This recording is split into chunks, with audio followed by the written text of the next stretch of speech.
நமக்கு நிறைய ஆசீர்வாதங்களை கொடுத்திருக்கிறார்.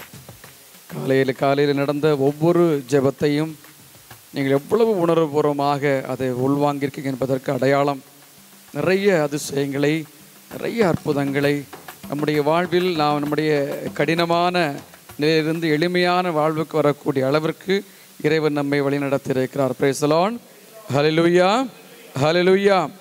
இந்த நாளில் நான் ஏன் வந்தேன் என்ற எண்ணம் இல்லாமல் இந்த நாளில் வந்ததற்கு கடவுள் என்னை திடப்படுத்தி கொண்டிருக்கிறார். இந்த வாய்ப்பை நான் மிஸ் பண்ணியிருப்பேனே அந்த லெவலில் யோசிக்கக்கூடிய அளவிற்கு இறைவன் நம்மை வழிநடத்தி கொண்டிருக்கிறார். ஹல்லேலூயா, ஹல்லேலூயா, ஹல்லேலூயா. லூக்கா நற்செய்தி 19:5. வந்தவுடன் அண்ணாந்து பார்த்து யாரிடம்? சக்கேயுவிடம், விரைவா இறங்கி வா, நான் இன்னைக்கு உன் வீட்டில் தங்கணும். இப்படி சொன்னா அவன் சும்மா இருப்பானா? ஆண்டவர் வந்து என்ன பார்த்து சொல்றாரு, இறங்கி வா, நான் உன் வீட்டில் தங்கணும் சொன்ன உடனே எங்க இருந்தவன் அப்படி உடனே இறங்கி ஓடி வந்துட்டான். அதான் அவனுடைய ஆண்டவருடைய பிரசன்னத்தில் சந்திப்பு ஒரு பெரிய மாற்றத்தை கொடுத்தது. ஹல்லேலூயா, ஹல்லேலூயா. அந்த வார்த்தை சக்கேயுவுக்கு ஒரு பெரிய மகிழ்ச்சியை கொடுத்திருக்கிறது. அடுத்ததாக லூக்கா நற்செய்தி 13:12. இயேசு அவரை கண்டு, இயேசு ஒரு நோயாளியை கண்டு அருகே கூப்பிட்டு அம்மா, அம்மா, உமது நோயிலிருந்து நீர் விடுவிக்கப்பட்டுள்ளீர். ஹல்லேலூயா, ஹல்லேலூயா. அம்மா, உமது நோயிலிருந்து நீ விடுவிக்கப்பட்டுள்ள. இந்த வார்த்தை 18 ஆண்டுகள் யோசித்து பாருங்க. 18 ஆண்டுகள் கூன் விழுந்த நிலையில் வாழ்ந்த ஒரு பெண்மணி, ஆண்டவருடைய சந்திப்பு, உமது நோயிலிருந்து விடுவிக்கப்பட்டுள்ள சொல்லும் பொழுது அந்த வார்த்தை அந்த மகளுக்கு எவ்வளோ மகிழ்ச்சி கொடுக்குது. இதெல்லாம் உண்மையில எங்கேயாவது எனக்கு எழுதி வச்சோம்னா நமக்கு ஒரு நாள் இதை வாசிப்போம், நாமும் சாட்சியாக வாழ்வோம் இந்த வார்த்தைகள் எங்கேயாவது. இப்போ இந்த வார்த்தைகளை மிஸ் பண்ணக்கூடாது, வெற்றாதீங்க இந்த வார்த்தைகளை. லூக்கா 13:12, அம்மா, உமது நோயிலிருந்து நீர் விடுவிக்கப்பட்டுள்ளீர். மூன்றாவது அதே லூக்கா நற்செய்தி 18:42. இயேசு அவரிடம் பார்வையற்றவரிடம், பார்வை பெறும், உமது நம்பிக்கை உம்மை நலமாக்கிட்டு என்றார். உமது நம்பிக்கை நலமாக்கிட்டு. அப்படின்னா எவ்வளவு அவன் நம்பிக்கை வச்சிருக்கான். ஆண்டவரே, தாவீதின் மகனே, என் மீது இறங்கும் இந்த வார்த்தையை சொல்லிக்கொண்டே ஓடுறான். நம்பிக்கையின் அடையாளமாக கடவுள் சொல்றாரு, உன் நம்பிக்கை உனக்கு குணமாக்கிட்டு, பார்வை பெறு. அப்படி சொன்ன உடனே எப்படி மகிழ்ச்சியாக ஓடி இருப்பான். இந்த உலகம் இருட்டாக இருந்துச்சு, ஆண்டவரை சந்தித்த பிறகு வெளிச்சமாகியது. இருளில் இருந்த மனிதன் ஒளிக்கு வருகிறான். இரண்டு கடந்த வாழ்க்கை ஒளியின் வாழ்க்கைக்கு வருகிறது. நம்முடைய வாழ்விலும் இதுபோல் இந்த சிந்தனையில் தான் வாழ்கிறோம். பழைய வாழ்க்கை ஒன்று, புதிய வாழ்க்கை ஒன்று. பழைய வாழ்க்கை நாம் எப்படியோ ஏமாற்றி வாழ்ந்திருக்கலாம், அல்லது குறை சொல்லி வாழ்ந்திருக்கலாம், பல தவறுகள் செய்திருக்கலாம். ஆனால் புதிய வாழ்வை தேடி அந்த வாழ்க்கையை கடவுள் கொடுத்து கொண்டிருக்கிறார். Praise the Lord. Hallelujah, hallelujah. ஆண்டவரே, தாவீதின் மகனே, என் மீது இறங்கும் சொன்னவனுக்கு நீ பார்வை பெறு, உனது நம்பிக்கை உன்னை நலமாக்கிற்று. இந்த வார்த்தை பார்வையற்றவருக்கு ஒரு புதிய ஒரு வாழ்வு. மார்க்கு நற்செய்தி 1:41. இயேசு அவர் மீது பரிவு கொண்டு தமது கையை நீட்டி அவரை தொட்டு அவரிடம், நான் விரும்புகிறேன், உமது நோய் நீங்குக என்று தொழு நோயாளியை குணப்படுத்திய நிகழ்வை பார்க்கிறோம். நான் விரும்புகிறேன். தொழுநோயின்னா அந்த காலத்தை புறம் தள்ளப்பட்டவர்கள் கிட்ட யாரும் போகமாட்டாங்க. அன்னை தெரசாவுடைய வாழ்க்கையை பார்த்தீங்கன்னா, இப்படி ஒரு பூசாரி, குடும்பத்தில் உள்ளவர், இந்து பூசாரி, கோயிலில் பணி செய்யக்கூடியவர். அப்போ அந்த வாழ்க்கையை அதில் வரக்கூடிய வருமானத்தை வச்சு அவரோட குடும்பத்தை நடத்தியவர். திடீர்னு பார்த்தா இவருக்கு ஒரு தொழுநோய் வந்த உடனேயே மனைவியும் பிள்ளைகளும் இவரை கவனிக்காமல் புறம்பே தள்ளிட்டாங்க. அதுக்கு பிறகு கோயிலில் போக முடியாது, அவர் பணி செய்ய முடியாது, ஒரு தெருவு ஓரமாக இருக்கக்கூடிய ஒரு சூழல். உடலில் தொழுநோய் வந்த உடனேயே மனைவியும் பிள்ளைகளும் அவருடைய பராமரிக்கக்கூடிய நிலையில் இல்லை, வெளியே போடக்கூடிய ஒரு சூழல். அந்த நிலையில் தான் அன்னை தெரசாவின் கண்களில் அந்த இந்து பூசாரி படுகிறார். அந்த அம்மா அந்த நபரை பிடித்து எடுத்து எழுப்பி தன்னுடைய இல்லத்திற்கு கொண்டு சென்று அந்த புண்களை கழுவி அவர் தொட்டு முத்தமிடக்கூடிய நிகழ்வு வரலாற்று புத்தகத்தில் வாசிக்க நேர்ந்தது. உண்மையான நிகழ்வை அங்கு பதிவு செய்திருக்கிறார்கள். அந்த கழுவும் போது அந்த இந்து பூசாரியுடைய அந்த கண்களில் இருந்தவருக்கு அந்த கண்ணீர்கள் அதுவும் சொல்லப்படுகிறது. அம்மா, என்னை என்னுடைய மனைவியும் என்னுடைய பிள்ளைகளும் வெளியே தள்ளிட்டாங்க. எனக்கு நோய் வந்த உடனே, அதுவரைக்கும் வந்த சம்பாத்தி எல்லாத்தையும் வாங்கிட்டாங்க, நோய் வந்த உடனே வெளியே போட்டாங்க. நீங்கள் யாருமா? இவ்வளோ சக்தி மாற்றல் உங்களை எங்கிருந்து வந்ததுன்னு சொல்லும் பொழுதுதான் அந்த கையை பிடித்து கொண்டு சென்று அறைக்கு சென்று பக்கத்தில் இருக்கக்கூடிய நற்கருணை ஆண்டவரை பார்த்து, இவரே எனக்கு எல்லாம் கொடுக்கக்கூடிய ஆற்றலும் சக்தி தரக்கூடிய ஆண்டவர் இயேசு கிறிஸ்துன்னு சொன்னார். ஹல்லேலூயா, ஹல்லேலூயா. சமூகத்தில் கைவிடப்பட்ட புறந்தள்ளப்பட்ட எல்லாவரையும் பாதுகாப்பது நம்ம இப்போ வந்து விசுவாசிகள் தான். வேறுபாடு பார்க்க மாட்டாங்க, பணத்தை பார்க்க மாட்டாங்க, மனிதனை மனிதனாக பார்க்கக்கூடிய உறவுகள் தான் நாம். இந்த நாளில் இந்த நல்லதொரு சிந்தனைகளோடு தான் நம்முடைய சிந்தனைக்கு நாம் கடந்து செல்ல இருக்கின்றோம். இது போன்று மார்க்க நற்செய்தி 7:27 அவரை பார்த்து முதலில் பிள்ளைகள் வயிறார உண்ணட்டும், பிள்ளைகளுக்குரிய உணவை எடுத்து நாய்க்குட்டிகளுக்கு போடுவது முறையல்ல என்றார்.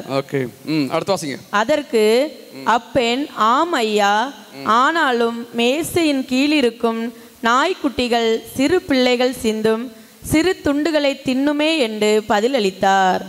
அப்பொழுது இயேசு சொன்னது, நீர் இப்படி சொன்னதால் போகலாம், பேய் உன் மகளை விட்டு நீங்கிட்டு என்றார். ஹல்லேலூயா, ஹல்லேலூயா. அவ்வளவு அந்த கனானி பெண்ணினுடைய நம்பிக்கை, உம்மோடு இருந்தாலே போது, கிட்ட இருந்தாலே போது, எனக்கு எல்லாம் கிடைக்கும். அந்த ஒரு நம்பிக்கை அந்த பெண் வெளிப்படுத்தியவுடன், நீ போ, உன் மகள் குணமடைவாள். இந்த வார்த்தைகள் இந்த நபர்களுக்கு சந்தோஷத்தை கொடுத்தது. அதே போல் யோவான் 19:46 வருது, விபச்சார பெண்ணுடைய அந்த நம்பிக்கை. இப்படி நானும் தீர்ப்பிடேன், நீ பாவம் செய்யாது, அப்படின்னா இதுவே பாவம் செஞ்சுட்டு நீ பாவம் செய்யாது, நீ போ. இப்படி இந்த விவிலியத்தில் வந்த உறவுகள் அனைவரும் ஆண்டவரிடமிருந்து பெற்றுக்கொண்ட வார்த்தையின் அடையாளங்கள். இந்த வார்த்தைகள் எல்லாருக்கும் துன்பமான சூழலில், நெருக்கடியான வேளைகளில் ஒரு பெரும் உதவியாக இருக்கும். இந்த நம்பிக்கைகளை இன்னைக்கு நேற்று உனக்கு ஒளி வீச வேண்டும் என்றால், நாம் மகிழ்ச்சியாக வாழ வேண்டும் என்றால் அடிப்படையாக இருக்க வேண்டியது ஜெபம் என்று பார்த்தோம். இன்றைக்கி அதனுடைய அடுத்த கட்டமாக நான் குடும்பத்தை இன்று மையப்படுத்துகிறேன். இன்னைக்கு குடும்பம், கணவன் மனைவியாக வந்திருக்கீங்க, பிள்ளைகளோடு வந்திருக்கீங்க.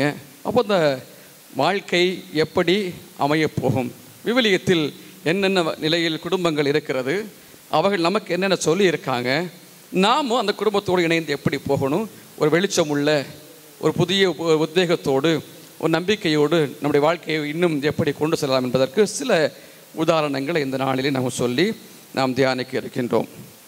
ஹல்லேலூயா, ஹல்லேலூயா, ஹல்லேலூயா. கடவுள் ஒவ்வொரு இல்லத் தலைவர்களுக்கும் ஒரு வாய்ப்பு கொடுக்கிறார். கணவனுக்கு மனைவிக்கு ஒரு வாய்ப்பை கொடுக்கிறார் நல்ல வாழ்க்கை வாழ்வதற்கு. அந்த வாழ்க்கையில் திட்டமிட்டு அவங்க கொண்டு போனாங்கன்னா அந்த வாழ்க்கை எல்லா வளமையோடும் வளர்ச்சியோடும் இருக்கும். இதில் ஏதாவது ஒரு நபர் எங்கேயாவது ஒரு குறையை வச்சுட்டாங்கன்னா நிச்சயமாகவே குடும்பத்தினுடைய தலைமுறைகள் பாதிக்கப்படுவாங்க. தலைமுறைகளை பாதிக்க விடாமல் இருப்பதற்கு ஒரு சில நிகழ்வுகளைத்தான் இந்த நாளில் பார்க்கின்றோம். அன்பானவர்களே, பைபிளில் போவோம். பைபிளில் நிறைய காரியங்கள் நமக்கு இன்றைக்கி இந்த குடும்பத்தை பற்றி அழகாக சொல்லுது. கொலோசியர் திருமுகம் 3:18 திருமணமான பெண்களே, உங்கள் கணவருக்கு நீங்கள் பணிந்திருங்கள். அப்படியே நில்லுங்க. திருமணமான பெண்களே, கணவர் வந்திருக்காங்க, நீங்கள் எல்லாம் பணிந்திருப்பீங்க, பிரேயரில் முக்கியத்துவம் கொடுக்குறீங்க, பணிந்திருங்கள். அடுத்தது வாசிங்க. ஆண்டவரை சார்ந்து வாழ்வோருக்கு இதுவே தகும், இதுவே தகும். திருமணமான ஆண்களே, அப்போ ஆண்கள் நினைச்சாங்க நம்ம பக்கம் வரமாட்டார், நினைச்சாங்க அவங்க பக்கம் வர. வாசிங்க. உங்கள் மனைவியரிடம் அன்பு செலுத்துங்கள், அன்பு செலுத்துங்கள். அவர்களை கொடுமைப்படுத்தாதீர்கள், அவர்களை கொடுமைப்படுத்தாதீர்கள். இன்னும் பிள்ளைகளே, பிள்ளைகளுக்கு உங்கள் பெற்றோருக்கு முற்றிலும் கீழ்ப்படியுங்கள். உங்கள் பெற்றோருக்கு முற்றிலுமாக பிள்ளைகள் கீழ்ப்படிய வேண்டும். ஆண்டவரை சார்ந்தவர்களுக்கு இதுவே தகும், இதுவே தகும். ஹல்லேலூயா, ஹல்லேலூயா. அழகாக இந்த வசனம் குடும்பத்திற்கான வசனம், கணவன் மனைவிக்கான வசனம். சில நேரங்களில் அப்படியே இந்த வாசகத்தை எடுத்து வசனத்தை வாசிக்கும் பொழுதே நம்ம அறியாமலே ஒரு பாசம் தானாக வந்துடும். கணவர்களே, மனைவியர்களே, நீங்கள் உங்களுடைய குடும்பத்திற்கு பணிந்திருங்கள், கீழ்ப்படிந்திருங்கள் சொல்லக்கூடிய அந்த காரியம் இது. நம்முடைய விவிலியத்தில் அழகாக ஒன்று சொல்லப்படும். 1 சாமுவேல், இந்த பகுதியை நீங்கள் மறக்கக்கூடாது, அடிக்கடி எடுத்து வாசிக்கணும். 1 சாமுவேல் 1ஆம் அதிகாரம் 8வது வசனத்தை வாசிங்க. அப்போது அவர் கணவர், இங்க ஒரு குடும்பம் சொல்லப்படுகிறது. இந்த குடும்பத்தில் எல்கானா அன்னா, எல்கானா அன்னா, எல்கானா கணவர், அன்னா மனைவி, இவர்களை பற்றிய ஒரு விளக்கம் தான் இந்த செய்தி. கவனிங்க, வாசிங்க. அப்போது அவர் கணவர் எல்கானா அவரை நோக்கி, மனைவி அன்னாவை நோக்கி, அன்னா, அன்னா நீ ஏன் அழுகிறாய், நீ ஏன் அழுகிறாய். கவனிங்க, கணவன் மனைவியை பார்த்து, ஏன்னா அப்படியே உள்ள வராரு. ஒரு ஒரு ஒரு கற்பனை வச்சுங்களேன், ஒரு கணவர் அப்படியே உள்ள வராரு, மனைவியை பார்க்குறாரு. மனைவியினுடைய முகத்தின் தோற்றத்தை பார்த்த உடனேயே எல்லாருக்கும் தெரியும், இங்கே ஏதோ ஒரு வினை இருக்குது, ஒரு வில்லங்க இருக்குது அப்படின்னு நமக்கு புரிஞ்சுக்குவோம். அதான் வீட்டினுடைய கணவனுடைய ஒரு தன்மை. ஒரு கணவன் வீட்டுக்கு வரும்பொழுது மனைவியினுடைய அந்த எதிர்பார்ப்பை புரிந்து கொள்ளக்கூடியவர்கள் நிச்சயமாகவே அந்த குடும்பத்தை அழகாக திட்டமிட்டு கொண்டு போவாங்க. இன்னும் எல்கானா உள்ள வராரு, மனைவியை பார்த்து, ஏற்கனவே அண்ணாவுக்கு ஒரு சின்ன ஒரு பிரச்சனை இருக்கு. அப்போ அந்த பிரச்சனையை போக்குவதற்கு பாருங்களேன், எவ்வளவு அழகாக அண்ணா கொண்டு வராரு. ஏன்னா குழந்தையின்மை ஒரு பிரச்சனை அங்கே இருக்கிறது. அந்த முகத்தில் ஒரு வாட்டம், ஒரு ஏதோ ஒரு ஏக்கம், அதை பார்த்து தான் உடனே எல்கானா கேட்கிறது அண்ணா விட. வாசிங்க. நீ ஏன் அழுகிறாய், கொண்டு இருக்கிறாய், நீ ஏன் உண்ணவில்லை, நீ ஏன் உணவு, நீ ஏன் சாப்பிடாம உட்கார்ந்து இருக்கிற. 2வது கேள்வி கவனிங்க. 3வது, நீ ஏன் மன வருத்தம் அடைகிறாய், நீ ஏன் மன வருத்தம். 3 கேள்வியுமே ஒரு பெரியதொரு சந்தோஷத்தை கொடுக்கும். கஷ்டத்தில் வாழக்கூடிய மனைவிக்கு கணவன் இப்படியெல்லாம் கேட்டாலே அவருக்கு இந்த கடன் பிரச்சனையாக இருக்கட்டும், அல்லது வீட்டில் உள்ள பிரச்சனையாக இருக்கட்டும், குழந்தை பிரச்சனையாக இருக்கட்டும், எது பிரச்சனையாக இருக்கட்டும், இதெல்லாம் ஒதுக்கி வச்சிருவா. என் கணவர் இப்படி எவ்வளவு பாசத்தோடு விசாரிக்கிறார், இதுவே எனக்கு போதுமே அப்படி நினச்சி அந்த கஷ்டத்தை மறந்து வாழ்க்கை வாழ்வாங்க. அதுக்கு அடுத்தது சொல்லக்கூடிய வார்த்தை இன்னும் கொஞ்சம் முக்கியமானதாக இருக்கு. வாசிங்க. நான் உனக்கு 10 புதல்வரை விட மேலானவன் அன்றோ என்பார். ஹல்லேலூயா, ஹல்லேலூயா. கடவுள் நமக்கு 10 பேரை கொடுத்தாலும், 10 பிள்ளைகளை கொடுத்தாலும், அதை விட மேலான கணவன் நான் இருக்கிறேன். அவள் ஒரு உறுதிப்பாட்டை கொடுக்கும் பொழுது அவன் அண்ணாவுக்கு என்ன ஒரு மகிழ்ச்சியாக வாழ்ந்திருப்பா, எவ்வளோ மகிழ்ச்சியாக இருந்திருப்பா. அப்போ அந்த மனைவியினுடைய ஒரு ஏக்கத்தை அப்படியே மறைக்கிறாரு, அழகாக மறைக்கிறாரு. அப்போ அவள் கஷ்டப்படக்கூடாது, நான் இருக்கிறேன்னு சொன்ன போது என்ன செய்வா, ஒழுங்காக சாப்பிடுவா, அழமாட்டா, நான் இருக்கிறேன் இல்லையா, அந்த ஒரு தைரியத்தை கொடுக்கும்போது அந்த உறவின் மகிழ்ச்சி அழகாக தென்படும். இதுதான் இன்றைய குடும்பத்திற்கு தேவை. இன்னைக்கு நாம் என்ன பண்ணுறோம், திருமணமாகும் பொழுது முதல்ல நம்முடைய பயணம் நன்றாக போகும். கொஞ்சம் காலங்கள் தாண்ட தாண்ட கடன் பிரச்சனை வரும், உறவு பிரச்சனை வரும், வெளியே போகிறவன் வீட்டுக்கு வர மாட்டான். நைட்டு 8 மணி வரைக்கும் வீட்டில் பஸ் ஸ்டாண்ட் ஒருத்தர் நிற்கிறான், ஏன்டா இவ்வளோ நேராச்சு வீட்டுக்கு போகாமல் இருக்க, வீட்டில் போனால் அவ பிரச்சனை பெரும் பிரச்சனையாக இருக்கும் அப்படின்னு சொல்கிறான்.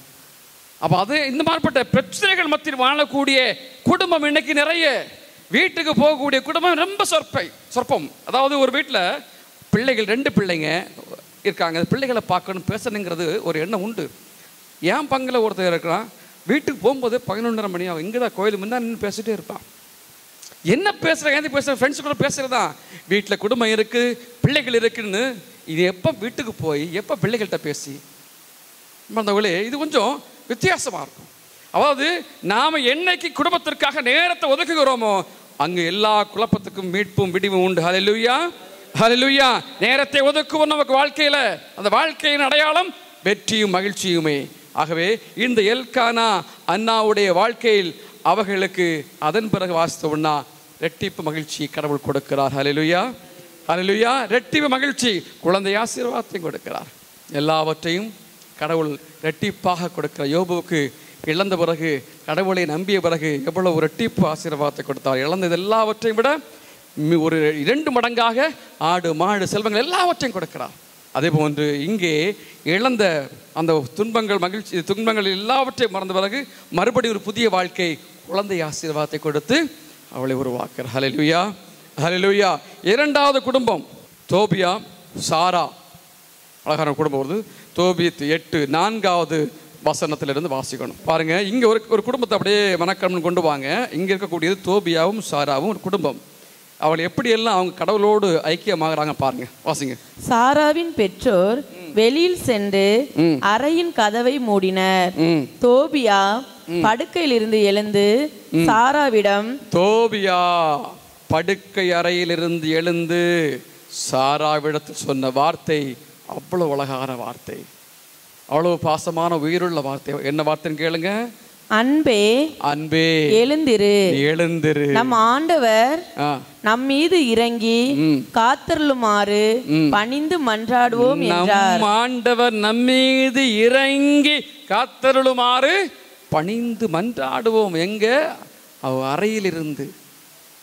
யோசித்து பாருங்க, அவ்வளவு கடவுளோடு இணைந்தது குடும்பம், ஜெபத்தின் வழியாக கடவுளோடு இணைந்தது குடும்பம். இந்த வார்த்தைகள் எல்லாம் இன்னைக்கு நமக்கு என்ன, கல்யாணம் முடிஞ்ச உடனே சொல்லுவோம், மனைவியை பார்த்து அப்படியே கீழே என்னது சேர்ந்தே போவாங்க, சேர்ந்தே வருவாங்க. அப்போ தான் அன்பே ஆறுயிரேன்னு சொல்லுவோம். கொஞ்சம் வருஷம் கேட்டு உட்கார் போ இப்படியே பேசுவோம். கொஞ்சம் வித்தியாசத்தை காட்டுவோம், அது கொஞ்சம் வெறுப்பை காட்டுவோம். ஏன்னா டென்ஷன் நிறைய. அப்போ கல்யாணம் முடியும் போது உனக்கு டென்ஷன் இல்லை, எல்லாம் அந்த பணம் கொஞ்சம் கையில் இருக்கும், சுற்றலாம் போகலாம், மகிழ்ச்சியாக கொண்டாடலாம், சுற்றிட்டு வரலாம். கொஞ்சம் வருடம் கழியும் போது கையில் ஒன்றும் இருக்காது. கடன் கடன் வாங்கி வாழ்க்கை ஓடும். அவங்க உறவு பிரச்சனை வரும், மனைவியுடைய உறவுகள் பிரச்சனை நிறைய வரும், உங்கள் குடும்ப பிரச்சனை நிறைய வரும். அப்போ நிம்மதி இருக்காது. அந்த நேரம் பார்த்தா எல்லா பிரச்சனையும் வரும். அப்போ அந்த அன்பும் காணாது, அன்பே ஆறுயிரே வார்த்தையும் காணாது, எல்லாம் மறைந்து போகும். அதுவல்ல, எத்தனை வருடம் கழித்தாலும் தோபியா மனைவியுடைய அந்த ஒரு உறவு, அன்பே எழுந்திரு வா, நம் கடவுள் அழைக்கிறார், அவன் நம்மீது இறங்கி காத்தருள நாம் ஜெபிப்போம். ஹல்லேலூயா, ஹல்லேலூயா. இறங்கி ஜெபிக்க கடவுளோடு நாம் ஐக்கியமாகும் போது இறைவன் நமக்கு அந்த வல்லமையை முழுமையாக நமக்கு தருவார். நாம் ஐக்கியமாகக்கூடிய ஒரு சூழலை நாம் தான் ஏற்படுத்தணும். இன்னைக்கு ஐக்கியப்படுத்தக்கூடிய ஒரு 3 நாட்களுக்கு நாம் வந்திருக்கிறோம்னா நிச்சயமாக கடவுள் நம்மை ஒருபோதும் கைவிட மாட்டார். நிச்சயமாக உங்களுடைய அர்ப்பணிப்பு, உங்களுடைய ஜெபத்தினுடைய தாகம் எல்லாவற்றை பார்க்கின்ற கடவுள் ஒருபோது உங்களை தனிமையாகவோ வெறுமையாகவோ இல்லாதவனாகவோ விட்டுவிட மாட்டார். ஹல்லேலூயா, ஹல்லேலூயா. இதற்கு அடிப்படையாக கடவுளோடு ஒன்றித்திருப்பது. இப்போ நம்ம குடும்பத்தில் நாம் எப்படி வாழ்ந்துக்கிட்டு இருக்கோம்? திருத்தூதர் பவுலுடைய வாழ்க்கையை நாங்கள் பார்க்கும் பொழுது கொஞ்சம் நமக்கு ஒரு தைரியத்தையும் நம்பிக்கையும் கொடுக்கிறது. நீங்கள் வீட்டில் போன பிறகு எழுதி வச்சுங்க. வீட்டில் போன பிறகு இந்த அதிகாரத்தை முழுவதுமாக வாசிக்கும்.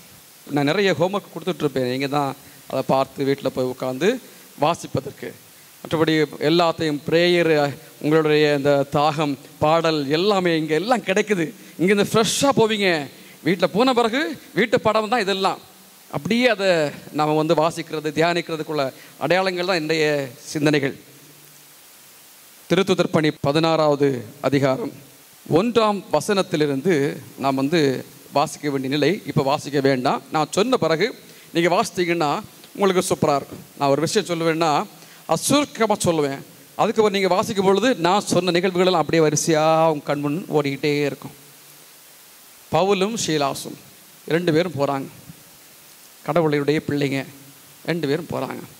போகிற நேரத்தில் ஒரு பூசாரி, ஒரு ஒரு பேய் பிடித்த ஒரு பெண்ணை வைத்து பிழப்பு நடத்துகிறான், பணம் சம்பாதிக்கிறான்.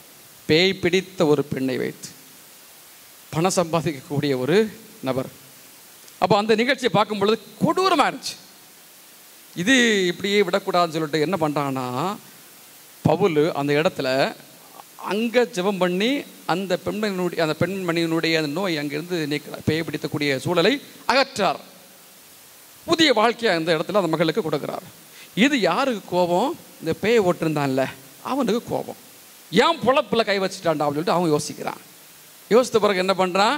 வேணுமுன்னே வெறுமனையே பழியை போடுவதற்குரிய பிரச்சனை உருவாக்குறான். மக்களை அப்படி கூப்பிடுறான். இவன் நல்லவன்னு காட்டுறான், பழி அவன் மேலே போடுறான். இங்கே இல்லாத பொல்லாத சொல்லி குழப்பத்தை ஏற்படுத்துகிறான். இவரை விடாதீங்க, பிடிங்க அப்படின்னு சொல்லிட்டு ஒரு பெரிய ரகளை ஏற்படுத்துகிறான்.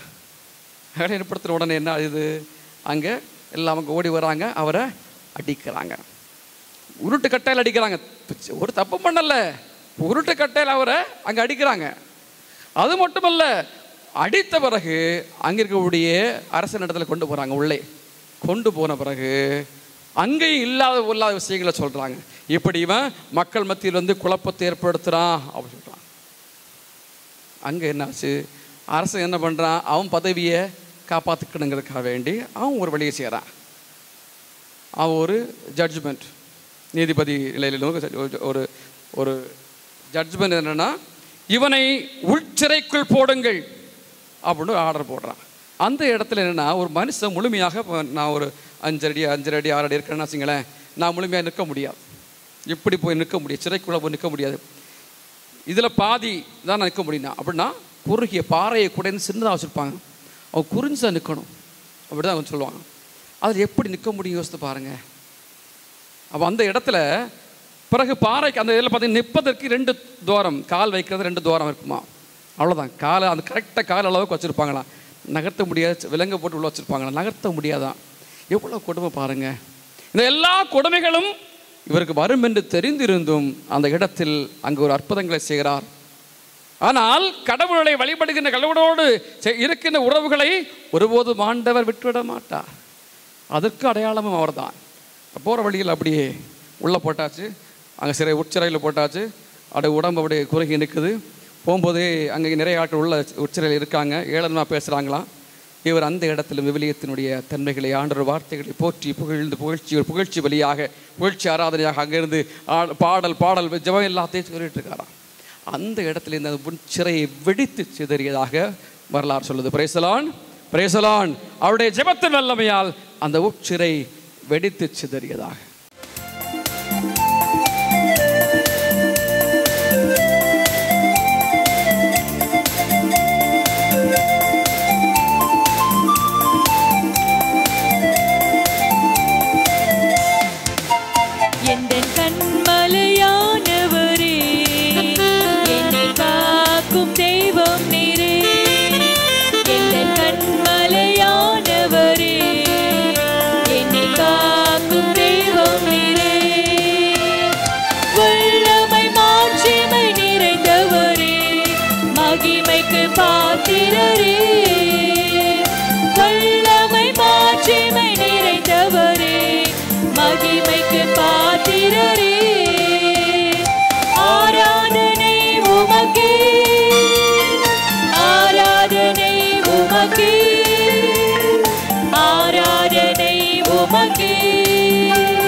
எல்லோரும் வார்ப்பரிப்போடு இந்த வேலை நமக்காக கடவுள் கொடுக்கப்பட்ட வேலை இது.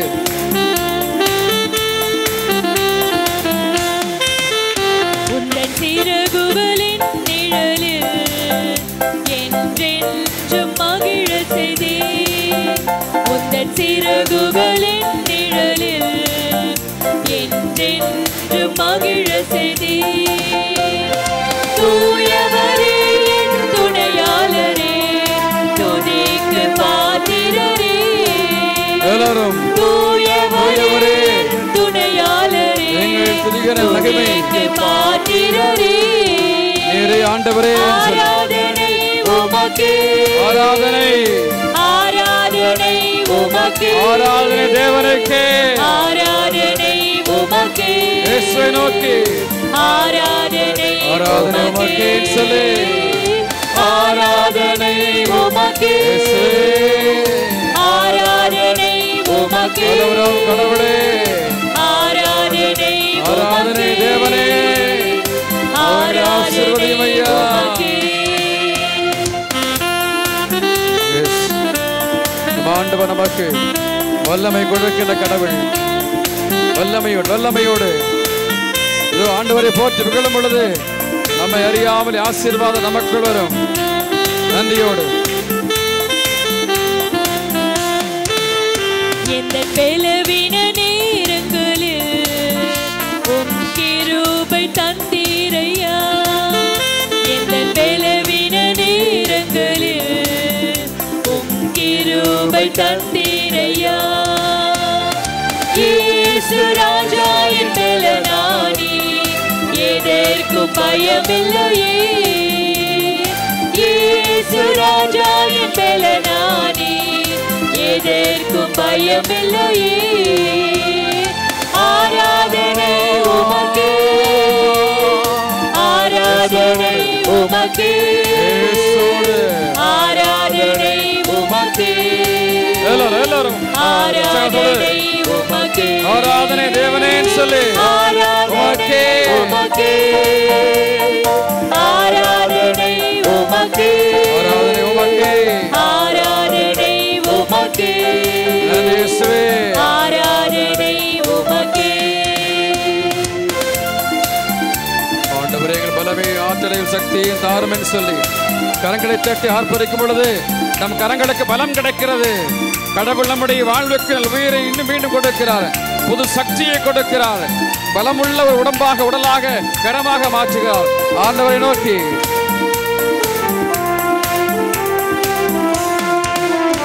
எந்த உயிருள்ள நாட்கள் எல்லாம் உம்மை புகழ்ந்து பாடிடுவேன். எந்த உயிருள்ள நாட்கள் எல்லாம் உம்மை புகழ்ந்து பாடிடுவேன்.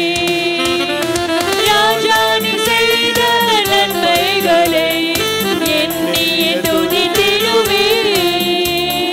ராஜா நீ செய்த நன்மைகளை எண்ணிய துதித்திடுவேன். ஆராதனை உமக்கே, ஆராதனை உமக்கே, ஆராதனை ஆராதனை உமக்கே, ஆராதனை உமக்கே, ஆண்டவரே ஆராதனை உமக்கே, ஆராதனை உமக்கே, இயேசுவே ஆராதனை வல்லவராம் கடவுளே, ஆராதனை தேவனே, எங்களை பலப்படுத்தும், எங்களை பலப்படுத்தும் ஆண்டவரே, எங்களை பலப்படுத்தும் ஆண்டவரே சொல்லி இயேசுவோடு இயேசுவோடு இயேசுவோடு இயேசுவோடு ஆராதனை உமக்கே, ஆராதனை உமக்கே. என் கண்மலையானவரே, என்னை காக்கும் தெய்வம் நீரே. என் கண்மலையானவரே, என்னை காக்கும் தெய்வம் நீரே. Praise the Lord. Praise the Lord. Hallelujah. Hallelujah. Hallelujah. Hallelujah. Hallelujah. Hallelujah. Hallelujah. Hallelujah. அமர்ந்து கொள்வோம். இதுவரை முக்கியமான ஒரு சில இறை வார்த்தைகளை கேட்டு நாம் முடிவுக்கு வருவோம். இதுவரை நம்முடைய வாழ்வுக்குரிய குடும்பத்திற்குரிய காரியங்கள், குடும்பத் தலைவன், குடும்பத் தலைவி, இந்த குடும்பத்தில் எப்படி எப்படி நாம் செயல்பட வேண்டும், எந்த அர்ப்பணத்தோடு செயல்பட வேண்டும், அர்ப்பண உணர்வுகளோடு இருக்கும்போது என்னென்ன ஆசீர்வாதங்கள் வரும் எல்லாம் பார்த்தோம். இப்போது அந்த ஆசீர்வாதங்களை பற்றி தான் பார்க்க போகிறோம். நம் பெற்றோருக்கு இங்கே இருக்கக்கூடிய எல்லாருக்கும் பெற்றோர் வயதானவர்களாக இருப்பாங்க. அவர்களை பற்றி பார்க்க போகிறோம். நாம் கீழ்ப்படிந்து நடக்கும் பொழுது என்னென்ன ஆசீர்வாதங்கள் நமக்கு குடும்பத்திலேருந்து ஆசீர்வாதம் வரணும். குடும்பத்து கணவன் மனை எப்படிலாம் இருக்கணும்னு பார்த்துருக்குறோம். இனி நாம் நம்முடைய பெற்றோருக்கு எப்படி எப்படி இருந்தால் என்னென்ன ஆசீர்வாதங்கள் வரும், இல்லை நமக்கு அப்படி இல்லைன்னா என்னென்ன கெடுதல் வரும், அதையும் பயத்தோடு பார்க்க வேண்டிய அவசியம் இல்லை. கடவுளோடு இருந்து தியானிப்போம். நாம் கடவுள் ஒரு வரமாக கொடுத்தது தாயும் தந்தையும். அவர்கள் தான் நமக்கு வாழ்வுக்கு எல்லாம்.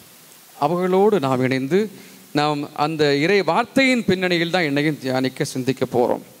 பெற்றோர் வழிவரும் ஆசீர்வாதங்களாக விடுதலை பயணத்தில் 20வது அதிகாரம் 12வது வசனம். உன் கடவுளாகிய ஆண்டவர் உனக்களிக்கும் நாட்டில் உன் வாழ்நாள்கள் நீடிக்கும்படி உன் தந்தையையும் உன் தாயையும் மதித்து நட. ஹல்லேலூயா, ஹல்லேலூயா. உன் வாழ்நாள் நீடிக்க வேண்டுமென்றால் தந்தையையும் தாயையும் மதித்து நடக்க வேண்டும் சொல்லப்படுது. ஒரு அப்பா ஒரு கடையில் போய் சாப்பிட போயிருக்காரு. சாப்பாடு விலையை கேட்டால் கொஞ்சம் அதிகம். கையில் இருந்தது 50 ரூபா. அப்படியே ஹோட்டலில் போய் உட்காந்துருக்கார். ஹோட்டல் ஓனர் வந்து கேட்குற, வேற இந்த சர்வர் வந்து கேட்குறாப்புல, என்ன வேணும்ப்பா? சாப்பாடு வேணும். என்கிட்ட இவ்வளோ ரூபா தான் இருக்குது, சாரி என்கிட்ட 10 ரூபா தான் இருக்குது, எனக்கு சாப்பாடு வேணும். ஆனால் சாம்பார் அது எது ஒன்றும் வேண்டாம், கொஞ்சோண்டு சோறு மட்டும் கொடு, 10 ரூபாய்க்கு சோறு மட்டும் கொடு. அவன் என்ன பண்ணிட்டான்னா ஓனர்கிட்ட போய் சொல்லிட்டான், இப்படி ஒரு ஆள் வந்திருக்காரு அப்படின்னு. ஒரு ஓனர் வந்து கிட்ட உட்காந்து சாப்பாடெல்லாம் போடுறார், சாம்பார் எல்லாம் ஊற்றுறார். ஐயோ என்னோட பணம் இல்லை, இதெல்லாம் வேண்டாம் அப்படின்னு. இல்லைங்க நீங்கள் சாப்பிடுங்க அப்படின்னு சொல்லிட்டு சாப்பிட்ட பிறகு இந்த 10 ரூபாயை கொண்டு பில்லில் கொடுக்க போகிறார். அந்த ஓனர் அந்த 10 ரூபாய் வாங்காமல் அவரை வழி அனுப்புகிறார். வழி அனுப்புறது முன்ன கேட்டது, ஏன்ப்பா இவ்வளவு சிரமத்தில் கஷ்டம்? இல்லைப்பா, நான் 3 பிள்ளைகளை பார்த்தேன், எல்லாரையும் வளர்த்து உருவாக்கினேன். ஆனால் அவர்கள் வளர்ந்த பிறகு அவரவர் இடத்தை தேடி கொண்டார்கள், நானும் திண்ணையில் படுத்து கொண்டிருக்கிறேன் என்று ஒரு வருத்தத்தை அறிவித்திருக்கிறார். அவர் சொன்னாரா, நீங்கள் தினமும் இந்த ஹோட்டலுக்கு வாங்க, என் அப்பா போல சொல்கிறேன், தினமும் ஹோட்டலுக்கு வாங்க, வந்து நீங்கள் தினமும் சாப்பிட்டு போங்க அப்படின்னு சொல்லியிருக்கார். இது ஒரு சிறிய நிகழ்வு, ஆனால் பெரிய ஒரு செய்தியை கொடுக்குது. இந்த வசனம் என்ன சொல்றது? நீ இந்த நாட்டில் நீடூடி வாழ வேண்டுமென்றால், நீடூடி வாழ வேண்டுமென்றால் தந்தையையும் தாயையும் மதித்து நட, குறை வைக்காதே. நாம் வாழ்கிறதற்கு நம்முடைய அப்பா அம்மா எப்படி உதவி செஞ்சுருக்காங்க, எவ்வளோ உழைச்சிருக்காங்க. ஒருவேளை உணவு இல்லாமல் நமக்காக பட்டினி போட்டு வாழ்க்கையை நமக்காக அர்ப்பணித்த நாட்கள் பல. மழையிலும் வெயிலிலும் நம்மை பாதுகாப்பதற்கு. ஒரு தொழிலதிபர் சொல்கிறார் வாழ்க்கை அனுபவத்தை. 3 நாளைக்கு முன்னால் நடந்த ஒரு சின்ன ஒரு வீடியோ கிளிப்பிங், அவருடைய அனுபவத்தை பகிர்ந்து கொள்கிறார். உண்மையிலேயே கேட்கும் பொழுது மகிழ்ச்சியாக இருந்துச்சு. எங்கள் வீட்டில் 8 பேர் சொல்கிறாரு, நாங்கள் 8 பேர், சின்ன வீடு, சின்ன குடிசை வீடு. என் அப்பாவும் அம்மாவும் எங்களை 2 பாயில் படுக்க வைப்பாங்க, 8 பேர் வரிசையாக படுக்க வைப்பாங்க. அந்த வரிசையாக படுக்க வச்சு அவங்க கொண்டு வரக்கூடிய சிறிய உணவைத்தான் நாங்கள் சாப்பிட்டு படுப்போம். ஞாயிற்றுக்கிழமை ஆச்சுன்னா எங்களை 8 பேரை ஒரு சின்ன ஒரு மாட்டு வண்டியில் வச்சு கொண்டு போவாங்க, 3 கிலோமீட்டர் தூரம் சர்ச்சுக்கு. 8 பேரை எப்படியாவது உள்ள வச்சு கொண்டு போயிடுவாங்க. கோயில் முன்ன உள்ள போகும்போதே எங்க முன்னாலே அங்கே போயிட்டு முழந்தாள் படியிட்டு ஜெபிச்சுட்டு எங்களை எல்லாரும் உள்ள கொண்டு போவாங்க. இது அடையாளம், தாயும் தந்தையும் கற்றுக் கொடுக்கிற அடையாளம். தனக்கு இயலாமல் இருந்தாலும் பெற்று பிள்ளைகளை வளர்க்கின்ற ஒரு பக்குவம். அந்த கோயிலுக்கு போயிட்டு கொண்டு வருவான். இப்படி வாழ்க்கை அனுபவத்தை பகிர்ந்து கொள்கிறார். இன்றைக்கி நான் வளர்ந்துட்டேன், நான் இப்போ தொழில் அதிபர் ஆகிட்டேன், 2 வருஷம் ஆயிடுச்சு. 2 வருஷம் ஆகி தொழிலதிபராகி வந்த அந்த லாபத்தை என்னுடைய அப்பாவுக்கும் அம்மாவுக்கும் கொடுக்க வேண்டும் ஆசைப்பட்டேன். ஆனால் இன்று அவர்கள் பண வசதி சிக்கல் பிரச்சனை ஒன்று இல்லை. ஆனால் அவர்கள் மகிழ்ச்சி படுத்தக்கூடிய அளவுக்கு என் அம்மா சொன்னாள், ஒரு நாள் ஃப்ளைட்டை பார்த்து, இது என்னப்பான்னு கேட்டா. அந்த பெற்றோரை அந்த ஃப்ளைட்டில் ஏற்றி வெறுமையாக சுற்றி பார்க்கல, புனித இடத்திற்கு கொண்டு போக வேண்டும் ஜெருசலேமுக்கு சொன்னாராம். அதே போன்று அப்பாவையும் அம்மாவையும் அதே அந்த ஃப்ளைட்டில் ஏற்றி புனித இடத்துக்கு கொண்டு சென்று திரும்ப வரும்பொழுது இந்த மகன் அங்கே போய் ஏர்போர்ட்டில் அவங்க வெல்கம் பண்ணுறது போய் நிற்கும் பொழுது முழந்தாள் படியிட்டு அப்பா அம்மாவோட புனித ஆசீர்வாதத்தை பெற்றுக்கொண்டதாக சொன்னார். தந்தையும் தாயையும் மதித்து நடக்கும் பொழுது அந்த ஆசீர்வாதம் பார்த்தீங்கன்னா அந்த அம்மாவும் அப்பாவும் சொன்னது, நீ நீடூடி வாழ்வாய். Price the Lord, price the Lord. நீ நீடூடி வாழ்வாய். எவ்வளோ பெரிய ஆசீர்வாதம் சொன்னார். இன்னைக்கு சந்தோஷமா இருக்கேன்னு சொன்னார் அந்த பேட்டியில். அவர் மீட்டிங் பேசும்போது சந்தோஷமா இருக்கேன், என் அப்பாவும் அம்மாவும் ஆசீர்வாதம் எனக்கு இருக்குது. இதுதான் வாழ்க்கையினுடைய யதார்த்தம். நாம வளர்ந்துட்டோம், வளர்ந்த வாழ்க்கை அனுபவத்தை யோசித்து பார்க்கணும். அன்னைக்கெல்லாம் எப்படிலாம் உடைகள் போட்டிருப்போன்னு யோசித்து பார்க்கணும். இன்னைக்கு எப்படி உடை போடுறவன்னு யோசித்து பார்க்கணும். யாருடைய தியாகம் அதை மறந்து இன்னைக்கு தலைமுறைகள் நிறைய இடங்கள் வாழ்கிறாங்க. ஆசீர்வாதம் வேண்டும் என்றால் இந்த வசனங்களை நிச்சயமாக நீ கடைபிடிக்க வேண்டும். விடுதலை பயணம் 20:11. அடுத்ததாக நீதிமொழி 19:26. தந்தையை கொடுமைப்படுத்தி தாயை துரத்தி விடும் மகன் வெட்க கேட்டையும் இழிவையும் வருவித்துக் கொள்வான். திருப்பி வாசிங்கம்மா ஒரு முறை கூட. தந்தையை கொடுமைப்படுத்தி தாயை துரத்தி விடும் மகன் வெட்க கேட்டையும் இழிவையும் வருவித்துக் கொள்வான். ஒரு நாள் இது வாசிக்கக்கூடிய சூழ்நிலைக்கு நாம் தள்ளக்கூடாது.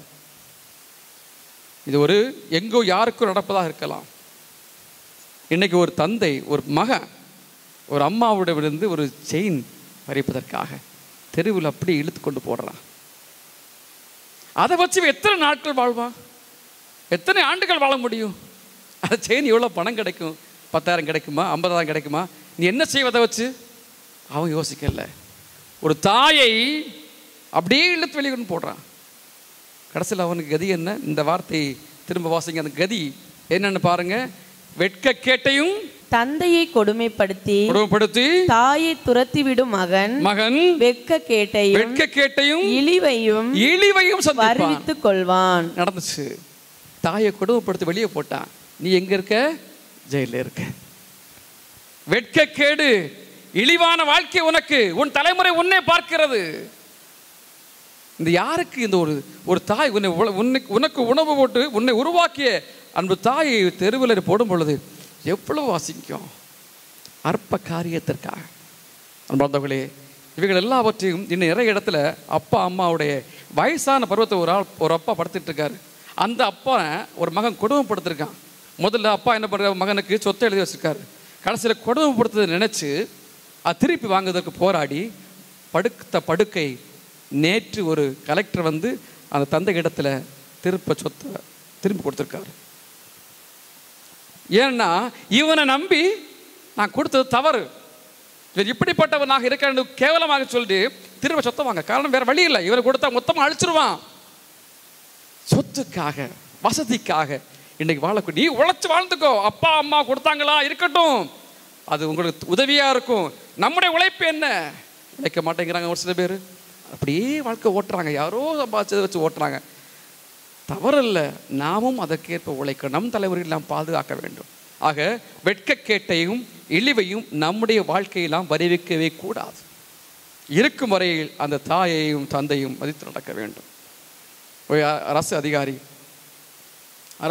ஒரு வீட்டில் அடிக்கடி ஃப்ரெண்ட்ஸை கூட்டுருவாங்க. ஃப்ரெண்ட்ஸை கூட்டுரும் போதெல்லாம் ஏதாவது பார்ட்டி இருக்கும். பார்ட்டி நடக்கும்போது என்ன பண்ணுவாங்கன்னா, அப்பாவை வந்து உள்ளே அடைச்சிடுவாங்க. யோசித்து பாருங்க, அவங்க மகிழ்ச்சி கிடைக்கிது. அப்பா ரூமுக்குள்ளே போட்டு அடைச்சிடுவார். அப்பா ஒவ்வொரு முறையும் பார்க்குறாரு, என் மகன் இப்படி என்ன சாப்பாடெல்லாம் அப்படியே டைமை தட்டுவாங்க, உள்ளே போடுவாங்க, வருவாங்க. இப்படி தான் போயிட்டுருக்கு. அவருக்கு என்ன பண்ண கோபம், இவன் நான் இல்லை என்ன உள்ளே அடைச்சி போட்டு இவன் பார்ட்டி கொண்டாடுறானே, அது நிம்மதியாக இருக்கக்கூடாதுன்னு சொல்லிட்டு எப்போ எல்லாம் அந்த கூட்டங்கள் வருதோ அந்த நேரம் பார்த்து பல்பை கலத்தி உள்ளே எது பேப்பரை வச்சு இப்போ ஒரு நாணயத்தை வச்சு போட்ட உடனே ஃபீஸ் போயிடும். அப்போ அதை செய்கிறோம். அவங்களுக்கு என்ன, ஃபீஸ் போச்சு, கரண்ட் போச்சு அப்படின்னு சொல்லிட்டு அவங்க கிட்ட கடைசியில் அந்த கொண்டாட்டங்கள்லாம் இன்னைக்கு இப்படி கொஞ்சம் நாள் போயிட்டுச்சு. ஒரு ஃபாதர் பார்க்கு போயிருக்காரு. போகும்போது இந்த அனுபவம் கூட சொல்லியிருக்காரு. ஃபாதர் வெளியே வந்து அவர்கிட்ட, நீங்கள் உங்கள் அப்பாவை கொஞ்சம் வெளியே கொஞ்சம் கூப்பிட்டு போங்களேன், அவ்வப்போது உங்களை கூப்பிட்டு போனீங்கன்னா உங்களை வீட்டில் அடிக்கடி கரண்டு கட் ஆகாது. இதுதான் சரி. நமக்கு நம்முடைய சந்தோஷத்திற்காக நம்ம வளர்த்தவங்களை என்ன பண்ணுறோம், அப்படியே ஒரு ஒதுக்கப்புறமா அப்படியே விட்டுடுறோம். அது சாபங்களை கொண்டு சேர்க்கும். உண்மையிலேயே சாபங்களையும் இழிவையும் கொண்டு சேர்க்கும். எத்தனை ஆண்டுகள் வாழ போகிறோம் இப்படி நம்முடைய மகிழ்ச்சிக்காக. அவர்கள் இவ்வளவு உங்கள் சந்தோஷத்தில் இடம் கேட்கறது இல்லை, அப்படியே சத்து உட்காந்துட்டு போயிடுறேன், அவ்வளோதான். நீ பணம் தரணும் எதிர்பார்க்கறதில்லை, நீ நல்லா இருந்தால் போதும்னு வாழ்த்தக்கூடியது அந்த தெய்வங்கள்.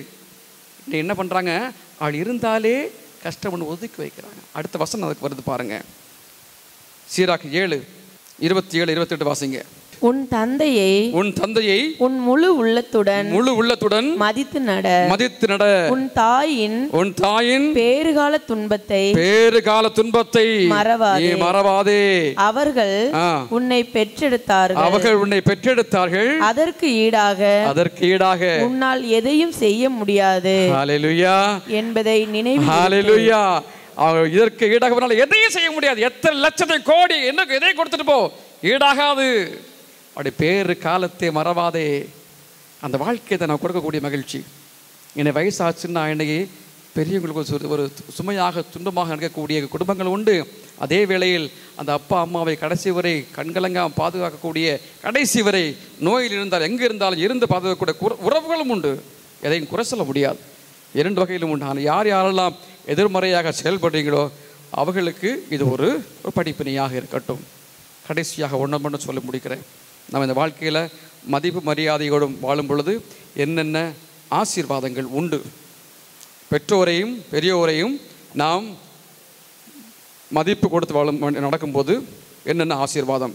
சீராக் 3:8. சொல்லாலும் செயலாலும் உங்கள் பெற்றோரை மதியுங்கள், அப்போது உங்களுக்கு ஆண்டவருடைய ஆசீர் உண்டு. கீழ்ப்படியுங்க. சொல்லாலும் செயலாலும் கீழ்ப்படியும் பொழுது அவங்களுடைய பெற்றோரும் பெரியோருடைய ஆசீர்வாதம் உங்களுக்கு உண்டு. இரண்டாவதாக, செல்வ செழிப்பான ஆசீர்வாதம் உங்களுக்கு கிடைக்கும் என்று சீராக் 3:4 சொல்லுது. செல்வ செழிப்பான ஆசீர்வாதம் உங்களுக்கு கிடைக்கும். சீராக் 3:4. அன்னையரை மேன்மைப்படுத்துவோர் செல்வம் திரட்டி வைப்போருக்கு ஒப்பாவர், வைப்பதற்கு சமமாகும். இரண்டாவது ஆசீர்வாதம், பெற்றோரை அன்னையை மதிப்போடும் மரியாதையோடும் நடத்தும் பொழுது செல்வ செழிப்பு வரும். மூன்றாவது, அவர்கள் பிள்ளைகளின் மகிழ்ச்சியை ஆசீர்வாதமாக பெறுவார்கள். சீராக் 3:5. தந்தையரை மதிப்போருக்கு தங்கள் பிள்ளைகளால் மகிழ்ச்சி கிட்டும். அவர்களுடைய மன்றாட்டு கேட்கப்படும். மன்றாட்டும் கேட்கப்படும். தந்தையரை மதிப்போர் மன்றாட்டு கேட்கப்படும். துன்ப நாளில் கடவுள் உன்னை நினைவு கூறுவார். ஹல்லேலூயா, ஹல்லேலூயா. இந்த வசனத்தெல்லாம் நீங்கள் எழுதி வச்சிருப்பீங்க. நேரம் இல்லை, அவ்வளோதான். இந்த வசனத்தை எழுதி வச்சிருப்பீங்க. நிச்சயமாகவே புரட்டி பாருங்க. எங்கோ ஒரு உணர்ச்சி நம்மை தூண்டிக்கிட்டே இருக்கும். நான் எங்கோ தப்பு பண்ணியிருக்கணும் ஒரு எண்ணம் வந்துக்கிட்டு இருப்போம். இதெல்லாம் நம்ம ஒரு சிந்தனை தான். ஆனால் பல ஆண்டுகளுக்கு நினைத்து பார்க்கக்கூடிய வார்த்தைகள். மிஸ் பண்ணாதீங்க. தியானம் அவ்வளவு மகிழ்ச்சியின் தியானம். இந்த தியானத்தை பயன்படுத்துங்க. முக்கியமாக ஒன்று மட்டும் சொல்கிறேன், கோபப்படாதீங்க. பிள்ளைகள் பெற்றோரும் சரிதான், கோபப்படுவது கொஞ்சம் தள்ளி போடுங்க. ஒரு இளைஞன், ஒரு மகன் வளர்ந்த பிறகு அப்பா வயசாயிருச்சு. அங்கே போய் அப்பாட்ட போய், அப்பா அந்த மரத்தில் ஒன்று இருக்கேப்பா, அது என்னதுப்பான்னு கேட்டிருக்கேன். என் அப்பா கேட்டுக்கார் மகன்கிட்ட, எப்பா அது என்னப்பான்னு கேட்டிருக்கேன். மகன் சொன்னான், சிட்டுக்குருவின்னு சொன்னான். சரியாப்பா, முடிஞ்சு போச்சு.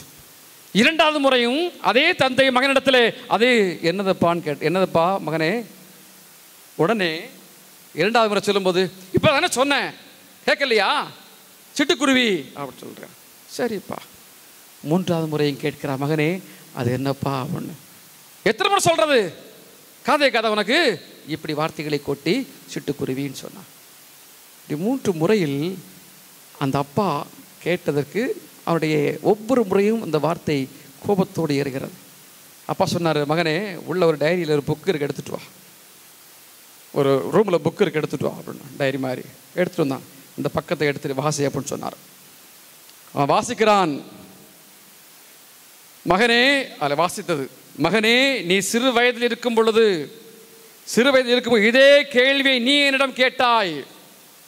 அப்பா அதோ அந்த மரத்தில் இருப்பது என்ன என்று கேட்டாய்.